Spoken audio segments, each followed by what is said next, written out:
diferentes ecosistemas y lugares del mundo coexiste una gran diversidad de plantas que cumplen con roles y características particulares para poder desarrollarse y aportar en el equilibrio de los ecosistemas.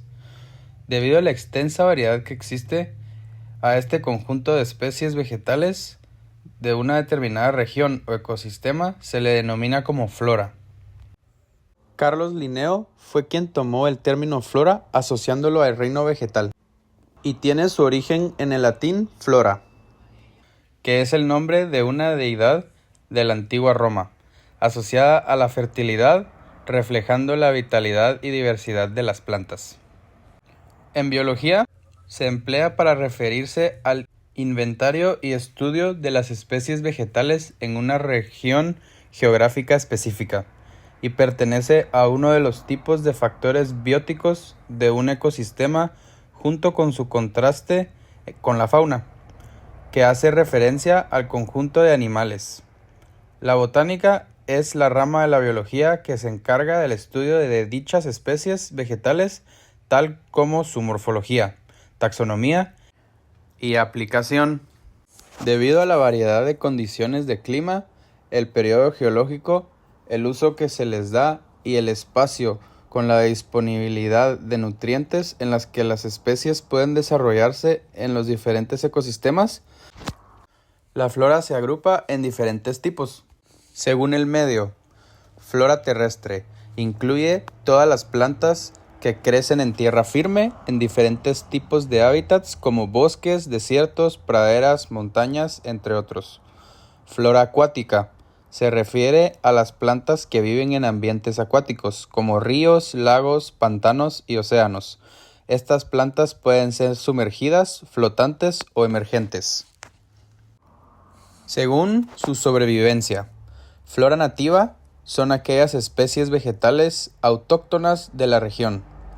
Flora agrícola, las cuales comprende a las especies vegetales que son cultivadas por el ser humano. Flora arvense son especies silvestres que son consideradas invasoras, tales como las malas hierbas o malezas. Además, se encuentra la flora endémica, que son las especies vegetales que solo se encuentran en una región geográfica determinada, como ciertas plantas que se hallan únicamente en islas o en áreas montañosas aisladas. Según sus usos, tenemos a la flora medicinal, con especies conocidas por sus propiedades curativas. Flora alimenticia, agrupando a especies vegetales para la alimentación. Y flora ornamental, con especies vegetales comercializadas por simple estética. Por último, según el hábitat, o en este caso por las zonas climáticas donde se desarrollan, esto incluye flora tropical, especies vegetales que crecen en zonas tropicales con clima cálido y lluvioso.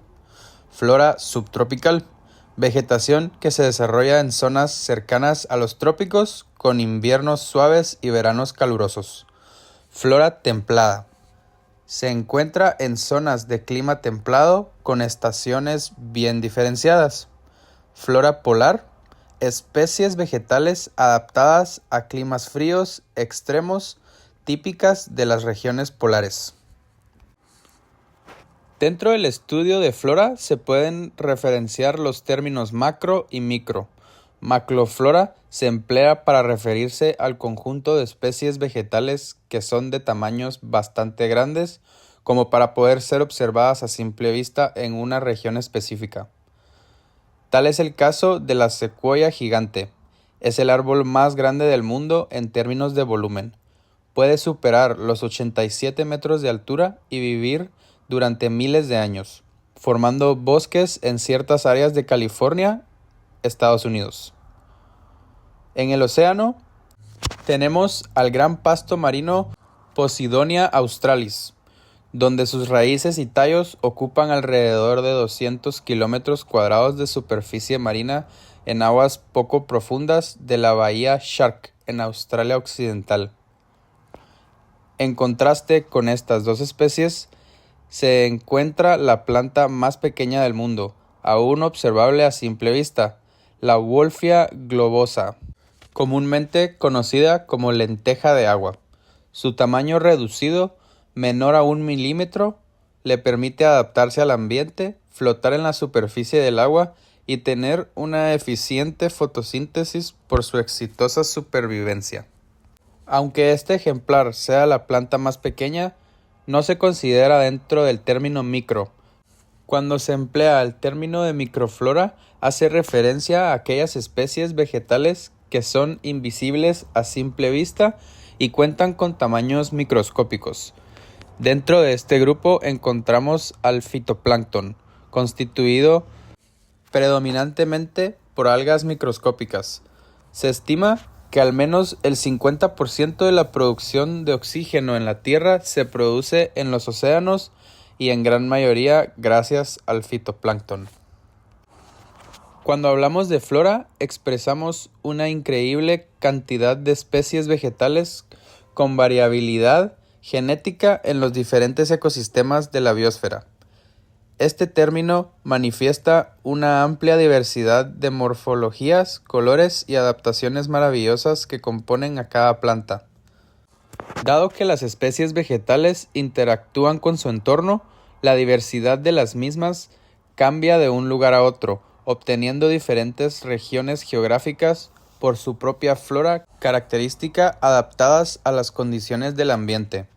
Por lo tanto, la distribución de la flora está influenciada por los factores abióticos de su entorno, tales como el clima, la altitud, el tipo y características del suelo, y la disponibilidad de agua y nutrientes.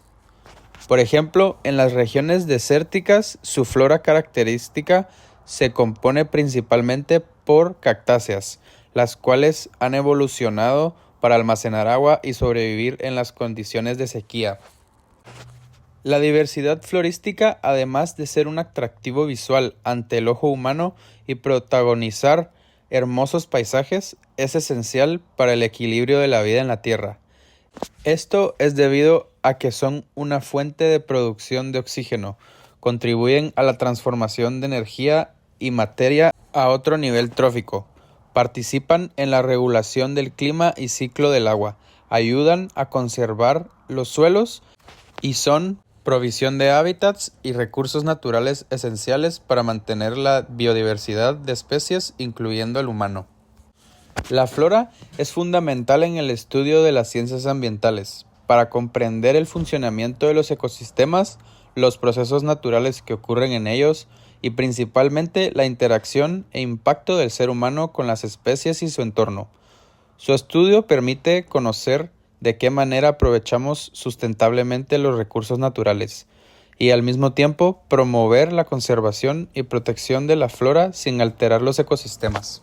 Una gestión adecuada de la flora es clave para prevenir la deforestación, la desertificación y otros problemas ambientales. Además, su análisis ayuda a monitorear el cambio climático, la destrucción de hábitats naturales y la biodiversidad.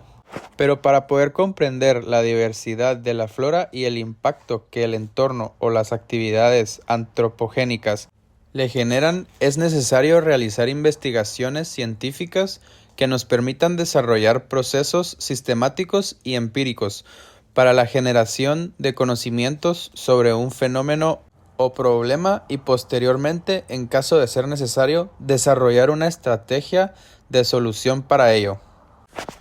Entender todo lo que constituye la flora no solo permite admirar la belleza y la complejidad de la vida vegetal en nuestro mundo, sino aprender acciones para la aplicación, conservación y restauración de nuestros ecosistemas. La flora tiene múltiples aplicaciones, tal como en la elaboración de medicamentos por sus propiedades terapéuticas, en la agricultura, donde se nos proporciona alimentos básicos, en la industria para la obtención de productos derivados de plantas y en la ciencia y educación para la generación de nuevas investigaciones y conocimientos. Sin embargo, es esencial reconocer que la flora es vulnerable y susceptible a enfrentar diversas amenazas ambientales. Por lo tanto, la conservación y restauración de la flora se vuelve fundamental para mantener la biodiversidad y prevenir la extinción de especies vegetales. A través de diversos cambios en el estilo de vida y la ejecución de diversas regulaciones y programas de manejo sustentable de recursos naturales, podemos lograr poco a poco aumentar la resiliencia y resistencia ecológica de nuestras especies y conservar nuestra biodiversidad.